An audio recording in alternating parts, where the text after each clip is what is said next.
ദൈവത്തിൻ്റെ അത്യുന്നതമായ നാമത്തിന് മഹത്വം ഉണ്ടാകട്ടെ. റോമർക്കെഴുതിയ ലേഖനം 65 അവതരണം. അപ്പോസ്തലനായ പൗലോസ്, ജാതികളുടെ അപ്പോസ്തലനായി വിളിക്കപ്പെട്ട പൗലോസ്, കർത്താവ് യേശുക്രിസ്തുവുമായി വ്യക്തിപരമായ ബന്ധം അനുഭവിക്കുന്നതിന് മുമ്പ് ദൈവമക്കളെ പീഡിപ്പിച്ച് നടന്ന ക്രൂരനായ ഒരു മതനേതാവ്. ഈ വ്യക്തി ഗമാലിയേൽ എന്ന് പറയുന്ന അന്നത്തെ ഏറ്റവും പ്രസിദ്ധനായ ഉപദേഷ്ടാവിൻ്റെ കീഴിൽ, ഗുരുവിൻ്റെ കീഴിൽ അഭ്യാസം നേടിയവനാണ്. പക്ഷെ കാര്യങ്ങളൊന്നും കണ്ടിരുന്നില്ല വ്യക്തമായി. ഈ വ്യക്തിയാണ് കർത്താവ് യേശുക്രിസ്തു പിടിച്ചു നിർത്തിയത്, തന്നെ വെളിപ്പെടുത്തി കൊടുത്തിയത്. കർത്താവ് യേശുവിനെ വെളിപ്പെട്ട് കിട്ടിയതിന് ശേഷം ഈ ശൗൽ എന്ന മുൻപേര് അറിയപ്പെട്ട ഈ മനുഷ്യൻ കർത്താവിന് വേണ്ടി ജ്വലിച്ചു. തൻ്റെ ജീവിതം മുഴുവൻ അവസാന ശ്വാസം വരെ കർത്താവ് യേശുക്രിസ്തുവിന് വേണ്ടി ജീവിച്ചു. താൻ ആരെയാണോ ഉപദ്രവിച്ചത്, ഏത് ശിക്ഷഗണത്തെയാണോ ഉപദ്രവിച്ചത്, ഇവിടെ ഗുരുവായ യേശുവിന് വേണ്ടി രക്തസാക്ഷി വരെ ആയിത്തീരുവാൻ തയ്യാറായിരുന്നു. ഈ വ്യക്തിയാണ് ദൈവം ഉപയോഗിച്ചത്. പുതിയ നിയമത്തിൽ ഏറ്റവും സുപ്രധാനമായ വിശ്വാസ ജീവിതത്തിൻ്റെ അടിസ്ഥാനമായ വിഷയങ്ങൾ ഉൾക്കൊള്ളുന്ന, ദൈവശാസ്ത്രപരമായ ശക്തമായ വിഷയങ്ങൾ ഉൾക്കൊള്ളുന്ന റോമാലേഖനം നമുക്കായി നൽകി തരുവാൻ. ഇങ്ങനെ പറയാറുണ്ട്, റോമലേഖനം നാം മനസ്സിലാക്കിയാൽ ദൈവത്തിന് നമ്മെ ലഭിച്ചു. അത്രയും ഗഹനമാണ്, ശക്തമാണ്, പ്രാധാന്യമുള്ളതാണ്. അതിൻ്റെ 3-ാം അധ്യായത്തിൽ നാം എത്തി നിൽക്കുന്നു. ശിക്ഷാവിധി എന്ന വിഷയം 1-ാം അധ്യായത്തിൻ്റെ 18 മുതൽ 3-ാം അധ്യായത്തിൻ്റെ 20 വരെ കൈകാര്യം ചെയ്തു. തുടർന്ന് 3-ാം അധ്യായത്തിൻ്റെ 21 മുതൽ 5-ാം അധ്യായം 21 വരെ നീതീകരണം എന്ന വിഷയത്തിൽ കാര്യങ്ങൾ അവതരിപ്പിക്കുകയാണ്. 3-ാം അധ്യായത്തിൻ്റെ 24-25 വാക്യങ്ങൾ വായിച്ചുകൊണ്ട് നമുക്കിന്ന് ആരംഭിക്കാം. റോമർക്കെഴുതിയ ലേഖനം 3-ാം അധ്യായം. അവൻ്റെ കൃപയാൽ ക്രിസ്തു യേശുവിങ്കലെ വീണ്ടെടുപ്പ് മൂലം സൗജന്യമായി അത്രേ നീതീകരിക്കപ്പെടുന്നത്. വിശ്വസിക്കുന്നവർക്ക് അവൻ തൻ്റെ രക്തം മൂലം പ്രായശ്ചിത്തമാകുവാൻ ദൈവം അവനെ പരസ്യമായി നിർത്തിയിരിക്കുന്നു. അത്രയും തൽക്കാലം നമുക്ക് വായിച്ച് അവസാനിപ്പിക്കാം. ഇപ്പം നീതീകരണം, ഇതിലകം നാം പല കാര്യങ്ങൾ ഈ വിഷയത്തിൽ, ഈ വാക്കിനോടുള്ള ബന്ധത്തിൽ പറഞ്ഞു കഴിഞ്ഞു. ഇപ്പോൾ നീതീകരണം എന്നുള്ളത് നിയമപരമായ കോടതി സംബന്ധമായ ഒരു പദമാണ്. കോടതി മുറികൾ ഉപയോഗിക്കുന്നൊരു വാക്കാണ് നീതീകരണം. ഇതിൽ നേരെ വിപരീതമാണ് ശിക്ഷാവിധി. ഇത് രണ്ടും ന്യായാധിപൻ ഉച്ചരിക്കുന്ന വാക്കുകളാണ്, ന്യായാധിപൻ്റെ പ്രഖ്യാപനങ്ങളാണ്. ഒന്നുകിൽ ശിക്ഷ വിധിക്കുന്നു, അല്ലെങ്കിൽ നീതീകരിക്കുന്നു. നമ്മുടെ നീതീകരണത്തിൻ്റെ ഉറവിടം ദൈവവും ദൈവകൃപയുമാണ്. അവൻ്റെ കൃപയാൽ, ദൈവത്തിൻ്റെ കൃപയാലാണ് ഒരു മനുഷ്യന് നീതീകരിക്കുക, അതായത് ദൈവമുമ്പിൽ കയറി ചെന്ന് നിൽക്കുവാൻ ഉള്ള യോഗ്യത ലഭിക്കുന്നത്. നമ്മുടെ രക്ഷയ്ക്ക് വേണ്ടിയുള്ള സുവിശേഷത്തിൻ്റെ അടിസ്ഥാന വിഷയം, അടിസ്ഥാന സത്യം, മനുഷ്യകുലത്തെ രക്ഷിക്കുവാനുള്ള മുൻകൈ, പ്രഥമ പടി, ആരംഭം മുതൽ അവസാനം വരെ പിതാവായ ദൈവത്തിൽ നിന്നുള്ളതാണ്. മനുഷ്യനൊരിക്കലും അവൻ കിടക്കുന്ന നിസ്സഹായ ദുരവസ്ഥയിൽ നിന്ന് അവന് കരകയറുവാനുള്ള ആദ്യ ആലോചന, ആദ്യ പടി, ആദ്യ ചുവട് വയ്ക്കുവാൻ കഴിയില്ല. കാരണം മനുഷ്യൻ പാപിയാണ്, കുറ്റബോധത്തിൽ ജീവിക്കുന്നവനാണ്, ശിക്ഷയ്ക്ക് മാത്രം പാത്രരാണ്, ആത്മീക മരണത്തിൽ കിടക്കുന്നവനാണ്, നിസ്സഹായരാണ്, ബലഹീനരാണ്. ഇങ്ങനെ പല വിശേഷണങ്ങളുണ്ട്. അതുകൊണ്ട് നമ്മുടെ ഭാഗത്തുനിന്നൊരു ചിന്തയുണ്ടാകില്ല, നാം കിടക്കുന്ന തകർന്നടിഞ്ഞ ആത്മീക ഈ തകർച്ചയിൽ നിന്ന് കരകയറാനുള്ള മാർഗം വിഭാവനം ചെയ്യാൻ, ചിന്തിക്കാൻ, ആലോചിക്കാൻ മനുഷ്യന് കഴിയില്ല. ഒരു മുൻകൈ എന്നും ദൈവമാണ് എടുക്കുന്നത്. നീതീകരണത്തിൻ്റെ അടിസ്ഥാനം കർത്താവ് യേശുക്രിസ്തുവിൻ്റെ ക്രൂശ്. കർത്താവ് യേശുവിൻ്റെ ക്രൂശിലെ പരമയാഗം, ക്രിസ്തുവും ക്രൂശുമാണ് നീതീകരണത്തിൻ്റെ അടിസ്ഥാനം. അപ്പോൾ ദൈവം തൻ്റെ സൗജന്യമായി നൽകിത്തന്ന കൃപയാൽ പാപികളെ നീതീകരിക്കുവാനായിട്ട് തീരുമാനിച്ചുവെങ്കിൽ എന്തടിസ്ഥാനത്തിൽ ദൈവം ചെയ്തു? നീതിമാനാണ് ദൈവം, നിഷ്കളങ്കനും പവിത്രനും പരിശുദ്ധനുമാണ്. അങ്ങനെയുള്ള ദൈവം അനീതി കൊണ്ടും ദുഷ്ടത കൊണ്ടും നിറഞ്ഞ മനുഷ്യരെ നീതിമാന്മാരായി പ്രഖ്യാപിക്കുമ്പോൾ തൻ്റെ നീതിയിൽ വെള്ളം ചേർത്തോ? പാപം ശിക്ഷിക്കാതെ വിട്ടോ? പാപം ചെയ്തവരോട് കണ്ണടച്ചോ? അങ്ങനെ ചെയ്തുകൊണ്ട് തനിക്ക് പാപികളായ മനുഷ്യരെ നീതീകരിക്കാൻ പറ്റുമോ? ഈ ചോദ്യത്തിലുള്ള ഉത്തരമാണ് ദൈവം ക്രൂസിലേക്ക് ചൂണ്ടിക്കാട്ടുന്നത്. കർത്താവ് യേശുവിൻ്റെ ക്രൂസിലെ പരമയാഗത്തിലേക്ക് താൻ നമ്മെ ചൂണ്ടിക്കാട്ടുകയാണ്. റോമലേഖനം 4-ാം വാക്യത്തിൽ ഇങ്ങനൊരു വാക്യമുണ്ട്: എങ്കിലും അഭക്തനെ നീതീകരിക്കുന്നവനിൽ വിശ്വസിക്കുന്നവൻ. അഭക്തനെ നീതീകരിക്കുന്നവനാണ് ദൈവം. ചില പരിഭാഷയിൽ ദുഷ്ടനെ നീതീകരിക്കുന്നവനാണ്. അത് കേൾക്കുമ്പോൾ ഒരുപക്ഷെ ദൈവം തൻ്റെ ധാർമ്മിക നിലവാരമെല്ലാം മറന്നുകൊണ്ടാണോ അത് ചെയ്തത്? അഭക്തനായ, ദുഷ്ടനായ, നീതികെട്ട ഒരു മനുഷ്യനെ ദൈവം തൻ്റെ മുമ്പിൽ നിർത്താനായിട്ട് യോഗ്യനാക്കുമ്പോൾ ദൈവം തൻ്റെ ധാർമ്മിക സ്വഭാവത്തെ മറികടന്നോ എന്ന് നമുക്ക് ചോദ്യമുണ്ടാകും. ദൈവം എല്ലാ കാര്യങ്ങളും തലകുത്തി മറിഞ്ഞോ? ദൈവം വിശുദ്ധനും നിഷ്കളങ്കനും നീതിമാനുമല്ലേ? അങ്ങനെയുള്ള ദൈവം എങ്ങനെയാണ് അഭക്തനും ദുഷ്ടനും പാപിയായ ഒരു മനുഷ്യനെ തൻ്റെ മുമ്പിൽ നിൽക്കുവാനായിട്ട് യോഗ്യത കൊടുക്കുന്നത്? ഇതെല്ലാം ക്രിസ്തുവിൻ്റെ ക്രൂശ് നിമിത്തമാണ്. ഇതെല്ലാം സാധ്യമാകുന്നത് നിങ്ങളിൽ പലരും, ഞാനും ഉൾപ്പെടെയുള്ളവരൊക്കെ ഈ ഗണത്തിൽപ്പെട്ടവരാകാം. കൊരിന്ത് സഭയോട് പറയുന്ന പോലെ നിങ്ങളും ചിലർ ഈ വകക്കാരായിരുന്നു. പക്ഷെ നമുക്ക് ദൈവത്തിന് ഇപ്പോൾ കയറി ചെന്ന് നിൽക്കാൻ കഴിയുന്നു. ദൈവത്തെ പിതാവ് ഇത് വിളിക്കാൻ കഴിയുന്നു. ദൈവത്തിൻ്റെ ആത്മാവ് ഉള്ളിൽ വസിക്കുന്ന അനുഭവം ഉണ്ടായി. ദൈവത്തിൻ്റെ വചനങ്ങൾ പഠിക്കാനുള്ള ദൈവകൃപ ലഭിച്ചു. ഇതെല്ലാം കാരണക്കാരൻ കർത്താവ് യേശുവാണ്. ക്രിസ്തുവിൻ്റെ ക്രൂശ് മുഖാന്തരമാണ്. ഇപ്പോൾ ക്രിസ്തുവിനെ കൂടാതെ, ക്രിസ്തുവിൻ്റെ ക്രൂശ് കൂടാതെ ഈ അനീതിയിലും ദുഷ്ടതയിലും ജീവിക്കുന്ന മനുഷ്യന് ഒരിക്കലും നീതീകരിക്കപ്പെടില്ല. അങ്ങനെ ഒന്നും നമുക്കത് മനസ്സിലാക്കാൻ പറ്റില്ല. അത് അസാധ്യമാണ്, യേശുവിൻ്റെ ക്രൂശ് കൂടാതെ നീതീകരണം എന്നുള്ളത്. ഇപ്പോൾ ദൈവം ദുഷ്ടരും അഭക്തരും നിറഞ്ഞ മനുഷ്യരെ നീതീകരിച്ചത് റോമലേഖനം 5-ാം 6 വാക്യം പറയുന്ന പോലെ അവിടെ ഇങ്ങനെയാണ് പറയുന്നത്: നാം ബലഹീനരായിരിക്കുമ്പോൾ തന്നെ ക്രിസ്തു തക്ക സമയത്ത് അഭക്തർക്ക് വേണ്ടി മരിച്ചു. അഭക്തർക്ക് വേണ്ടി. നീതിമാൻ വേണ്ടി ആരും മരിക്കില്ല, ഗുണവാന് വേണ്ടി പക്ഷേ മരിക്കുമായിരിക്കും. പക്ഷെ നാം പാപികളായിരിക്കുമ്പോൾ നമുക്ക് വേണ്ടി മരിച്ചു. ക്രിസ്തുവിൻ്റെ രക്തം നമുക്ക് വേണ്ടി ചൊരിഞ്ഞു, നമുക്ക് പകരമായി ഒരു യാഗമായി നമുക്ക് വേണ്ടി മരിച്ചു, പാപികളായി നമുക്ക് വേണ്ടി. അതുകൊണ്ട് നമുക്ക് ഇന്ന് നീതീകരണം ലഭിച്ചു. ദൈവം നമ്മെ നീതീകരിച്ചു. ഇപ്പോൾ 3 വാക്കുകളാണ് പ്രധാനമായിട്ട് നമ്മൾ ചിന്തിക്കേണ്ടത്. ഒന്നാമത് നമ്മൾ നീതീകരണത്തെക്കുറിച്ച്, രണ്ടാമത് വീണ്ടെടുപ്പ്. 3 വാക്കുകളിൽ രണ്ടാമത്തെ വാക്കാണ് വീണ്ടെടുപ്പ് എന്നുള്ളത്.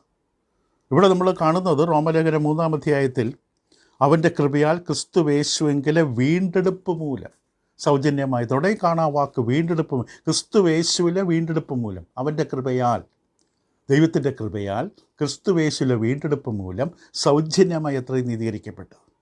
ഇപ്പോൾ വീണ്ടെടുപ്പ് എന്ന വാക്ക് കടന്നു വരുന്നത് ശരിക്ക് മറുവില, മോചനദ്രവ്യം എന്നർത്ഥമുള്ള വാക്കിൽ നിന്നാണ്. മോചനദ്രവ്യം അത് പലതരത്തിലും പല ആശയത്തോടുകൂടി ബൈബിൾ ഉപയോഗിച്ചിരിക്കുന്നു. കർത്താവ് യേശുവിനുള്ള ബന്ധത്തിൽ തന്നെ മത്തായിയുടെ സുവിശേഷം 20-ാം അധ്യായത്തിൻ്റെ 28-ാം വാക്യത്തിൽ തിരുവത്താഴ ശുശ്രൂഷയുടെ മധ്യ വെച്ച് കർത്താവ് ഇങ്ങനെ പറഞ്ഞു: മനുഷ്യപുത്രൻ ശുശ്രൂഷ ചെയ്യിപ്പാനല്ല, ശുശ്രൂഷിപ്പാനും അനേകർക്ക് വേണ്ടി തൻ്റെ ജീവനെ മറുവിലയായി കൊടുപ്പാനും വന്നതുപോലെ. മറുവില, മറ്റുള്ളവർക്ക് പകരം താൻ വിലയായി മാറുക. പൗലോസ് തിമോത്തിയോസിന് എഴുതുമ്പോൾ, തിമോത്തിയോസിന് എഴുതിയ 1-ാം ലേഖനം അതിൻ്റെ 2-ാം അധ്യായത്തിൻ്റെ 6-ാം വാക്യത്തിൽ പൗലോസ് ഉപയോഗിച്ചു. അവിടെ പറഞ്ഞു, അവൻ താൻ ദൈവത്തിനും മനുഷ്യർക്കും മധ്യസ്ഥനും ഒരുവൻ, എല്ലാവർക്കും വേണ്ടി മറുവിലയായി തന്നെത്താൻ കൊടുത്ത മനുഷ്യനായ ക്രിസ്തു യേശു തന്നെ. എല്ലാവർക്കും വേണ്ടി മറുവിലയായവനാണ് യേശു. മറുവിലയായി നിങ്ങളുടെയും എൻ്റെ വില യേശു നൽകി. കർത്താവ് യേശുവിൻ്റെ രക്തത്താൽ നമ്മുടെ വില നൽകി. എത്ര അതിശയകരമായ സത്യമാണ്. അപ്പോൾ ഈ ഒരു വാക്ക് യവന ഭാഷയിൽ അപ്പോലുട്രോസിസ് എന്ന യവന വാക്ക്, വീണ്ടെടുപ്പെന്നതിനുള്ള യവന വാക്ക്, സാധാരണ ഉപയോഗിക്കുന്നത് തടവിലായിരിക്കുന്ന തടവുകാരനെ, ആ വ്യക്തിയെ തടവിൽ ആക്കി വച്ചിരിക്കുന്ന മനുഷ്യർക്കൊരു വില കൊടുത്ത് അവരെ അവിടുന്ന് മോചിക്കുക. ഒരു അടിമയെ യജമാൻ്റെ കയ്യിൽ നിന്ന് വില കൊടുത്ത് മോചിക്കുക. റോമലേഖനം 3-9 പൗലോസ് വ്യക്തമായി ഇതിനകം തന്നെ പറഞ്ഞു കഴിഞ്ഞു, നാം എല്ലാവരും പാപത്തിൻ്റെ കീഴിലാണ്. എന്ന് പറഞ്ഞാൽ പാപമെന്ന വലിയൊരു സ്വേച്ഛാധിപതി നമ്മളെ അടക്കി വാഴുകയാണ്. ഒരു വലിയ യജമാനനെ പോലെ അവൻ്റെ കീഴിലാണ്. ആ വലിയ സ്വേച്ഛാധിപതിയുടെ കയ്യിൽ നമുക്ക് ഒരിക്കലും പുറത്തേക്ക് ചാടാൻ പറ്റില്ല. അത്ര വലിയ ബലവാനാണ്. പാപം ചെയ്ത് തകർന്നു കിടക്കുന്ന മനുഷ്യരുടെ മേൽ പിശാച് ബലവാനായി നിന്ന് വാഴുകയാണ്, പിടിച്ചടക്കി വെച്ചിരിക്കുകയാണ്. ആ മനുഷ്യകുലത്തെയാണ് കർത്താവ് തൻ്റെ രക്തം കൊടുത്ത് വിലയ്ക്ക് വാങ്ങി. മനുഷ്യകുലത്തിൻ്റെ മറുവിലയായി ക്രിസ്തു മാറി. നമുക്കറിയാം, ലോകത്തിൽ പല സംഭവങ്ങളുണ്ടാകാറുണ്ട്. ഒരു വലിയ രാഷ്ട്രീയ നേതാവിനെ ചിലർ തീവ്രവാദികൾ പിടിച്ചുകൊണ്ടുപോയി, ഒരു ശത്രുരാജ്യം പിടിച്ചുകൊണ്ടുപോയി, അല്ലെങ്കിൽ ചില കുട്ടികളെ പിടിച്ചുകൊണ്ടുപോയി. കുറച്ച് ദിവസം കഴിയുമ്പോൾ ഫോൺ വരുന്നു, ഇത്ര കോടി രൂപ നൽകിയാൽ നിങ്ങളുടെ കുട്ടി, ഇത്ര ലക്ഷം കൊടുത്താൽ നിങ്ങളുടെ കുട്ടിയെ, ഈ മനുഷ്യനെ, ഈ നേതാവിനെ തിരികെ തരാം. അവരെ മോചിപ്പിക്കാൻ ഇത്ര വലിയ പൈസ കൊടുക്കണം, ദ്രവ്യം കൊടുക്കണം. അങ്ങനെ നമ്മൾ പല സംഭവങ്ങൾ ലോകത്തിലുണ്ടായിട്ടുണ്ട്. ഇവിടെയെല്ലാം നമ്മൾ കാണുന്ന ആ വലിയ മറുവില കൊടുത്ത ആ മോചന ദ്രവ്യം കർത്താവ് യേശുവിൻ്റെ കാര്യത്തിൽ ഈ ലോകത്തിൽ നടന്നതെല്ലാം ഒന്നുമല്ല, വെറും മൂടൽ പിടിച്ച മങ്ങിയ ചിത്രം മാത്രം. കർത്താവ് യേശു കൊടുത്ത വില, നമുക്ക് വേണ്ടി കൊടുത്ത വില, ക്രൂസിൽ ചൊരിഞ്ഞ രക്തം, അതിന് തുല്യമായ ലോകത്തിലൊന്നുമില്ല. മനുഷ്യകുലത്തെ മുഴുവൻ വീണ്ടെടുക്കാൻ, അവർക്ക് മറുവിലയായി തീരാൻ, അവരെ പിടിച്ചടക്കിയ പിശാചെന്ന ബലവാൻ്റെ കയ്യിൽ നിന്ന് മനുഷ്യകുലത്തെ വീണ്ടെടുക്കാൻ കർത്താവ് മറുവിലയായി തീർന്നു. ഇപ്പോൾ നീതീകരണവും ക്രിസ്തു രക്തവും തമ്മിൽ ബന്ധിക്കുന്ന ആദ്യ ഭാഗമാണിത്. റോമലേഖനം 3:24-25 ആദ്യമാണ്. പക്ഷേ പിന്നീട് വീണ്ടും പല സ്ഥലങ്ങളിൽ അത് വീണ്ടും അത് അവതരിപ്പിക്കും. റോമർ 5:9 അവൻ്റെ രക്തത്താൽ നീതീകരിക്കപ്പെട്ട ശേഷമോ. കൂടാതെ 1 പത്രോസ് 1:18-19 വ്യർത്ഥവും പിതൃപാരമ്പര്യവുമായുള്ള നിങ്ങളുടെ നടപ്പിൽ നിന്ന് നിങ്ങളെ വീണ്ടെടുത്തിരിക്കുന്നത് പൊന്ന്, വെള്ളി മുതലായ അഴിഞ്ഞു പോകുന്ന വസ്തുക്കളെ കൊണ്ടല്ല, ക്രിസ്തു എന്ന നിർദോഷവും നിഷ്കളങ്കവുമായി കുഞ്ഞാടിൻ്റെ വിലയേറിയ രക്തമുണ്ടത്രേ. നമ്മളെക്കുറിച്ച് നമ്മളൊന്ന് തിരിച്ചറിയണം. ദൈവ മക്കളോടാണ് സംസാരിക്കുന്നത്. നമ്മളെ വീണ്ടെടുത്ത വില എന്താണ്? നമുക്ക് പകരമായി തീർന്നത്, നമ്മുടെ മോചന ദ്രവ്യം കൊടുത്തത് ആരാണ്? എന്താണ് കൊടുത്തത്? എബ്രായലേഖനം 9:22 എബ്രായലേഖൻ ഇപ്രകാരം പറഞ്ഞു. ഇവിടെ പറഞ്ഞത്, ന്യായപ്രമാണം പ്രകാരം ഏകദേശം സകലവും രക്തത്താൽ ശുദ്ധീകരിക്കപ്പെടുന്നു, രക്തം ചൊരിഞ്ഞിട്ടല്ലാതെ വിമോചനമില്ല. അപ്പോൾ വീണ്ടെടുപ്പെന്ന വിഷയത്തിൽ ഉയർന്നു നിൽക്കുന്ന, പൊങ്ങി നിൽക്കുന്ന ആ നിറമെന്താണ്? രക്തച്ചുവപ്പ്. ചിലർക്ക് ഇത് അപ്രിയമാണ്, അനിഷ്ടമാണ്. അവരുടെ കാഴ്ചപ്പാടിൽ അവർ പറയുന്നത് ക്രിസ്ത്യാനിത്വം ഒരു രക്തത്തിൻ്റെ മതമാണ്. അവർക്കത് മനസ്സിലാകുന്നില്ല. ക്രിസ്തുവിൻ്റെ രക്തമെന്ന വാക്ക്, ആ രക്തമെന്ന വിഷയം, അതുകൊണ്ട് ചിലർ അവരുടെ പാഠപുസ്തകത്തിൽ നിന്ന് രക്തമെന്ന വാക്ക് പോലും ഒഴിവാക്കാൻ ശ്രമിച്ചിട്ടുള്ളവരുണ്ട്. അവർ അജ്ഞരാണ്. ക്രിസ്തുവിൻ്റെ രക്തമെന്ന് പറയുമ്പോൾ എന്താ ഉദ്ദേശിക്കുന്നത്? അതൊരു ഉപാദാന അലങ്കാരമാണ്. ഒരു വാക്കിന് വരെ മറ്റൊരു വാക്കെടുത്ത് ഉപയോഗിച്ച് അവതരിപ്പിക്കുകയാണ്. ക്രിസ്തുവിൻ്റെ ക്രൂസിലെ പരമയാഗം, ക്രിസ്തുവിൻ്റെ ത്യാഗം, അത് പറയാൻ ഉപയോഗിച്ച വാക്കാണ് ക്രിസ്തുവിൻ്റെ രക്തം എന്നുള്ളത്. അവൻ്റെ രക്തത്താൽ ക്രിസ്തു നമ്മുടെ പാപത്തിൻ്റെ കുറ്റബോധം തൻ്റെ ചുമലിൽ ഏറ്റെടുത്ത് നമ്മെ വീണ്ടെടുത്ത പരമയാഗം. അതാണ് വിഷയം, അതാണ് സന്ദേശം. രക്തമെന്ന് പറയുമ്പോൾ ഇത് കർത്താവ് യേശുവിൻ്റെ ക്രൂസിലെ രക്തത്താൽ നമുക്ക് ലഭിച്ച വീണ്ടെടുപ്പാണ്. ക്രിസ്തുവിൽ, അവിടെ പൗലോസ് വ്യക്തമായിട്ട് പറഞ്ഞു, ക്രിസ്തുവേശുവിങ്കലെ വീണ്ടെടുപ്പ്. In Christ, ക്രിസ്തുവേശു. 169 തവണ പൗലോസ് ഉപയോഗിച്ചുള്ള പ്രയോഗം, പൗലോസിന് ഏറ്റവും പ്രിയപ്പെട്ട പ്രയോഗം. ക്രിസ്തുവിൽ. ആ വാക്കിൻ്റെ അർത്ഥം എന്താണ്? കർത്താവ് യേശു ക്രിസ്തുവുമായി ഗാഢമായ ഏറ്റവും അടുത്ത ഒരു ബന്ധം. ആ ബന്ധം ഓർമ്മിപ്പിക്കുന്ന വാക്കാണ് ക്രിസ്തുവിൽ എന്ന വാക്കുകൊണ്ട്. യജമാനുമായി വളരെ അടുത്ത ബന്ധം, ക്രിസ്തുവിലുള്ള ബന്ധം. എങ്ങനെയാണ് അവൾ ക്രിസ്തുവിലാകുന്നത്? ക്രിസ്തുവോട് ചേരുവാൻ സ്നാനമേൽക്കുന്നതിലൂടെ. ക്രിസ്തുവിനെക്കുറിച്ച് പ്രസംഗിച്ചിട്ടോ പാട്ട് എഴുതിയോ പാട്ട് പാടിയിട്ടോ കാര്യമില്ല. ക്രിസ്തുവിനോട് ചേരണം, ക്രിസ്തുവിലാകണം. സ്വർഗത്തിലെ സകല ആത്മീയ അനുഗ്രഹങ്ങളും ക്രിസ്തുവിലാണ്. ശിക്ഷാവിധി നിന്ന് ഒഴിവുള്ളത് ക്രിസ്തുവിലാണ്. പാപമോചനം ക്രിസ്തുവിലാണ്. പുത്രത്വം ക്രിസ്തുവിലാണ്. പരിശുദ്ധമ ദാനം ലഭിക്കുന്ന ക്രിസ്തുവിൽ വരുമ്പോഴാണ്. നിത്യജീവൻ ക്രിസ്തുവിലുള്ളവർക്കാണ്. മരണത്തിന്മേൽ ജയമുള്ളത് ക്രിസ്തുവിൽ വരുന്നവർക്കാണ്. ഇപ്പോൾ വീണ്ടെടുപ്പ് എന്ന് പറയുന്നത് സാധാരണ വ്യാവസായിക തലത്തിൽ ഉപയോഗിക്കപ്പെടുന്നൊരു വാക്ക് കൂടിയാണ്. ചന്തസ്ഥലത്ത് നിന്ന് ഉപയോഗിക്കുന്നൊരു വാക്ക്, നമ്മുടെ വ്യാപാര വാണിജ്യ കാര്യങ്ങൾ ഉപയോഗിക്കുന്നൊരു വാക്ക്. നീതീകരണം എന്ന വാക്ക് കോടതി മുറിയിൽ നിന്ന് എടുത്തതുപോലെ ഇതൊരു ഒരു അടിമയെ, ഒരു തടവുകാരനെ വിടുവിക്കാൻ, സ്വതന്ത്രനാക്കാൻ ഉപയോഗിക്കുന്ന വാക്കാണ് വീണ്ടെടുപ്പ്. ലേവ്യ പുസ്തകത്തിലെ 25-47 വാക്യങ്ങളിൽ പഴയമത്തിൽ ഈ വാക്കിൻ്റെ ഉപയോഗം നോക്കാം. ലേവ്യ പുസ്തകം 25-47 മുതൽ കേൾക്കുക. നിന്നോടുകൂടിയുള്ള പരദേശിയോ അന്യനോ സമ്പന്നനാകുകയും അവൻ്റെ അടുക്കലുള്ള നിൻ്റെ സഹോദരൻ ദരിദ്രനായി തീർന്ന് തന്നെത്താൻ അന്യനോ പരദേശിക്കോ അന്യൻ്റെ സന്തതിക്കോ വിൽക്കുകയും ചെയ്താൽ അവൻ തന്നെത്താൻ വിറ്റ ശേഷം അവനെ വീണ്ടെടുക്കാം. അവൻ്റെ സഹോദരന്മാരിൽ ഒരുത്തൻ അവനെ വീണ്ടെടുക്കാം. അവൻ്റെ പിതൃവനോ പിതൃവൻ്റെ പുത്രനോ അവനെ വീണ്ടെടുക്കാം, അല്ലെങ്കിൽ അവൻ്റെ കുടുംബത്തിൽ അവൻ്റെ അടുത്ത ചാർച്ചക്കാരിൽ ഒരുത്തന് അവനെ വീണ്ടെടുക്കാം. വീണ്ടെടുപ്പ് എന്ന വിഷയം അവിടെ അവതരിപ്പിച്ചിരിക്കുകയാണ്. അപ്പോൾ വ്യക്തമാണ്, വീണ്ടെടുപ്പ് അടിമത്തത്തിൽ, തടവറയിൽ ബന്ധിക്കപ്പെട്ട് കിടക്കുന്ന അവസ്ഥയിൽ നിന്ന് വീണ്ടെടുക്കുക. ഈ വാക്ക് ആലങ്കാരികമായിട്ട് പുറപ്പാട് പുസ്തകം 15-ാം അധ്യായത്തിൻ്റെ 13-ാം വാക്യത്തിൽ അവിടെ ഉപയോഗിച്ചിരിക്കുന്നത്, നീ വീണ്ടെടുത്ത ജനത്തെ നീ ദയയാൽ നടത്തി. ദൈവം വീണ്ടെടുത്ത ജനം, ഇസ്രായേൽ ജനത്തെക്കുറിച്ച് പറയുകയാണ്. യെശയ്യാവ് 43:1 പറയും, ഭയപ്പെടേണ്ട, ഞാൻ നിൻ്റെ വീണ്ടെടുപ്പുകാരനാണ്, ഞാൻ നിന്നെ വീണ്ടെടുത്തിരിക്കുന്നു. ഇപ്പോൾ നഷ്ടപ്പെട്ടു പോയ ഇസ്രായേൽ ജനം അവരെ വീണ്ടെടുത്തു, അവരുടെ സ്വന്തം നാട്ടിൽ തിരിച്ചു കൊണ്ടുവന്നു. നാമും പാപത്തിൻ്റെ അടിമത്തത്തിലായിരുന്നു, കുറ്റബോധം പേറി നടന്നവരാണ്, നിസ്സഹായരും ബലഹീനരുമായിരുന്നു, സ്വയം വീണ്ടെടുക്കാൻ സ്വാതന്ത്ര്യം നേടാൻ കഴിയാത്തവരായിരുന്നു. കർത്താവ് യേശു നമുക്ക് വേണ്ടി വീണ്ടെടുപ്പായി തീർന്നു, നമ്മളെ വീണ്ടെടുത്തു. അതുകൊണ്ടാണ് മർക്കോസിൻ്റെ സുവിശേഷം 10-ാം അധ്യായം 45-ാം വാക്യത്തിൽ അനേകർക്ക് വേണ്ടി തൻ്റെ ജീവനെ മറുവിലയായി കൊടുക്കാനാണ് താൻ വന്നത്. മറുവില, മറ്റുള്ളവർക്ക് മറുവിലയായി തീരാനാണ്. അവർക്ക് സ്വയം കഴിയില്ല. നിങ്ങൾക്കും എനിക്കും സ്വയം നമ്മൾ കിടന്ന അവസ്ഥയിൽ നിന്ന് പുറത്തേക്ക് ചാടാൻ പറ്റില്ല. നമ്മളെ പിടിച്ചടക്കിയ ബലവാനെ പിടിച്ചു കെട്ടി തോൽപ്പിക്കാൻ കഴിയില്ല. ഇവിടെ നമുക്ക് മറുവിലയായി തീർന്നു കർത്താവ്, നമ്മളെ വീണ്ടെടുത്തു, രക്ഷിച്ചു. ഇവിടെ നാം ഇന്ന് കർത്താവിൻ്റേതാണ്. വീണ്ടെടുക്കപ്പെട്ട എല്ലാവരും, ബോധ്യമുള്ള എല്ലാവരും, തിരിച്ചറിവുള്ള എല്ലാവരും കർത്താവിനോട് ചേർന്ന് നിൽക്കും. കർത്താവിൻ്റെ ശരീരമായ സഭയോട് ചേർന്ന് നിൽക്കും. ശരീരമായ സഭയെ വിട്ടുപോകുന്നവർ ക്രിസ്തുവിനുള്ള വീണ്ടെടുപ്പ് മറന്നുപോയവരാണ്. നമ്മൾക്ക് കിട്ടി ലഭിച്ച വീണ്ടെടുപ്പിൻ്റെ അനുഗ്രഹം മൂല്യം തള്ളിക്കളഞ്ഞവരാണ്. 3-ാമത്തെ വാക്ക് അനുരഞ്ജനം, ഇംഗ്ലീഷിൽ പ്രൊപ്പീസിയേഷൻ അല്ലെങ്കിൽ പ്രായച്ചിത്തം, സാന്ത്വനിപ്പിക്കൽ എന്നൊക്കെ അർത്ഥമുണ്ട്. 24-ാം വാക്യം ക്രിസ്തു എന്ന വിഷയത്തോടുകൂടിയാണ് പൗലോസ് അവസാനിപ്പിച്ചത്. അവൻ്റെ കൃപയാൽ ക്രിസ്തു യേശുവിലെ വീണ്ടെടുപ്പ് മൂലം സൗജന്യമായത്രേ നീതീകരിക്കപ്പെടുന്നത് എന്ന് 24 പറഞ്ഞിട്ട് 25 തുടങ്ങുന്നത്, വിശ്വസിക്കുന്നവർക്ക് അവൻ തൻ്റെ രക്തം മൂലം പ്രായച്ചിത്തമാകുവാൻ ദൈവം അവനെ പരസ്യമായി നിർത്തിയിരിക്കുന്നു. വിശ്വസിക്കുന്നവർക്ക് തൻ്റെ രക്തം മൂലം പ്രായച്ചിത്തം ക്രിസ്തുവിനെക്കുറിച്ച് തന്നെയാണ്. കർത്താവ് യേശുവിനെക്കുറിച്ച് തന്നെയാണ് സംസാരിക്കുന്നത്. പരസ്യമായി നടത്തി.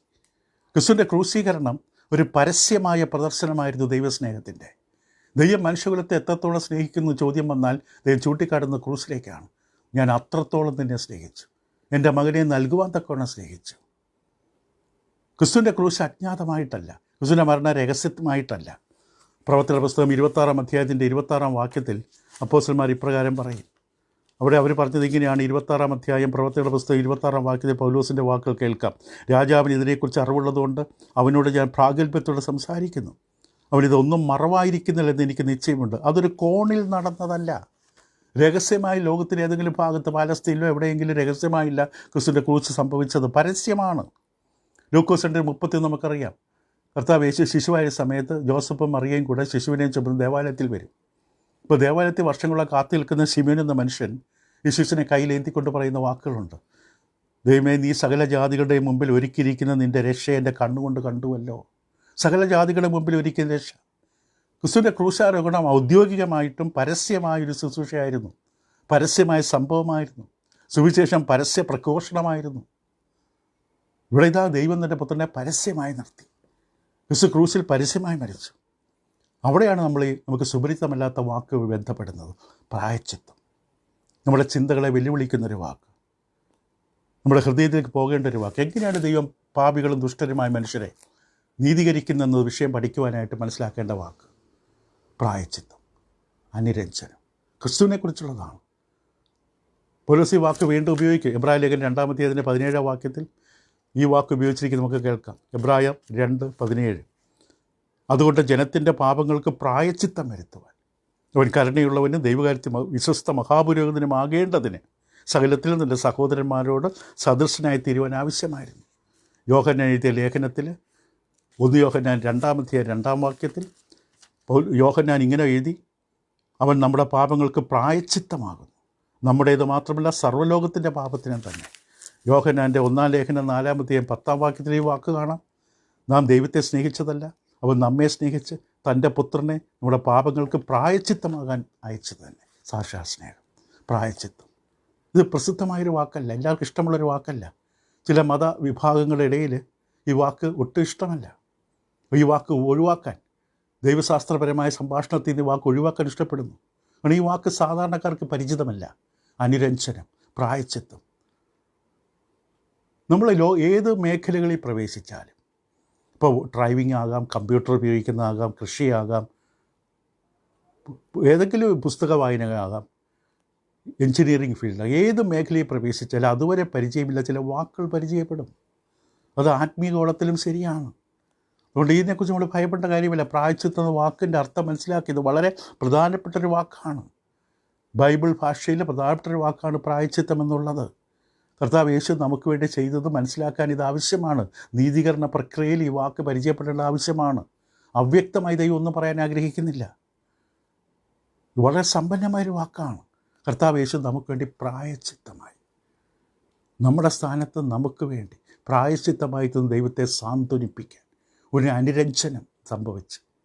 ഇതിനെക്കുറിച്ച് കൂടുതലായിട്ട് അടുത്ത ദിവസം ചിന്തിക്കാം. ഓരോ തവണ നമ്മൾ ചിന്തിക്കുന്ന വചനങ്ങളുടെ വെളിച്ചത്തിൽ നമ്മുടെ ജീവിതത്തിലൊരു രൂപാന്തരം ഉണ്ടാകണം, ഒരു പരിവർത്തനം ഉണ്ടാകണം. ദൈവത്തെ കൂടെ സ്നേഹിക്കാൻ കഴിയണം. നമുക്ക് വേണ്ടി കർത്താവ് യേശു തൻ്റെ രക്തം ചൊരിഞ്ഞു. നമുക്ക് നൽകിയ വില നമുക്ക് വേണ്ടി മറുവിലയായി മാറി. നമ്മുടെ ജീവിതം കടപ്പെട്ടിരിക്കുന്ന കർത്താവിനോട് നമുക്ക് ഇഷ്ടമുള്ളതിൽ ഉപയോഗിക്കാൻ പറ്റില്ല. കർത്താവ് നമ്മെ രക്ഷിതൻ്റെ സഭയോട് ചേർത്താൽ നമുക്ക് ഇറങ്ങിപ്പോകാൻ പറ്റില്ല. ഇറങ്ങിപ്പോയാൽ നമ്മുടെ നാശമാണ്. കാരണം കർത്താവ് കൊടുത്ത വില തൻ്റെ രക്തമാണ്. തന്നെ തന്നെ കൊടുത്താണ് നമ്മളെ രക്ഷിച്ചത്, തൻ്റെ സഭയോട് ചേർത്തത്. നാം പോയി മെമ്പർഷിപ്പ് ഫീസ് കൊടുത്ത് ചേർത്തതല്ല, കർത്താവിനെ ചേർത്തതാണ്. അവിടെ വിശ്വസ്തരായി നിൽക്കണം. കർത്താവ് തൻ്റെ രക്തം കൊടുത്ത് നമ്മളെ വിലയ്ക്ക് വാങ്ങിയ മൂല്യം തിരിച്ചറിയണം. അതാണ് നമ്മുടെ വില, നമ്മുടെ മൂല്യം അതാണ്. അവിടെ വിശ്വസ്തരായിരിക്കണം. കർത്താവിനെ സ്നേഹിക്കണം, ആരാധിക്കണം, ബഹുമാനിക്കണം. അങ്ങനെ നമുക്ക് വേണ്ടി ചൊരിഞ്ഞ വില അത് നമുക്ക് ഉൾക്കൊള്ളാൻ കഴിയണം. നമ്മെ തന്നെ കണ്ടെത്തുകയാണ്. ശരിയായൊരു ദർശനം നമുക്ക് ലഭിക്കുകയാണ്. ക്രിസ്തു നമുക്ക് വേണ്ടി എന്ത് ചെയ്തു? ദൈവം നമ്മെ സ്നേഹിതൻ്റെ പുത്രനെ നൽകി നമുക്ക് വേണ്ടി പ്രായശ്ചിത്തമാകാൻ. നമുക്ക് കഴിയാത്തത്, നമുക്ക് സാധിക്കില്ല നമ്മളെ പിടിച്ചടക്കിയവനെ തോൽപ്പിക്കാൻ. നമുക്ക് വേണ്ടി നമ്മുടെ സ്ഥാനത്ത് വന്ന് നമുക്ക് വേണ്ടി ആ ശത്രുവിനെ കീഴടത്തി നമുക്ക് വേണ്ടി ബലവാനെ പിടിച്ചു കെട്ടി നമ്മളെ വിടുവിച്ചു. കൊടുത്തത് തൻ്റെ രക്തം, തൻ്റെ മരണം, ക്രൂസിലെ പരമയാഗം. കർത്താവിന് ഒരു ആവശ്യമില്ലായിരുന്നു, ഒരു നിർബന്ധവും തൻ്റെ മേലില്ലായിരുന്നു. നമ്മോടുള്ള സ്നേഹം. എങ്ങനെയാണ് നമുക്കിതിന് പകരം കൊടുക്കാൻ പറ്റുന്നത്? കർത്താവിനെ സ്നേഹിക്കുക, അവൻ്റെ ഇഷ്ടമനുസരിക്കുക, ആ സാന്നിധ്യത്തിൽ ജീവിക്കുക. ദൈവം നിങ്ങളെ സഹായിക്കട്ടെ. തുടരാം അടുത്ത അവതരണം.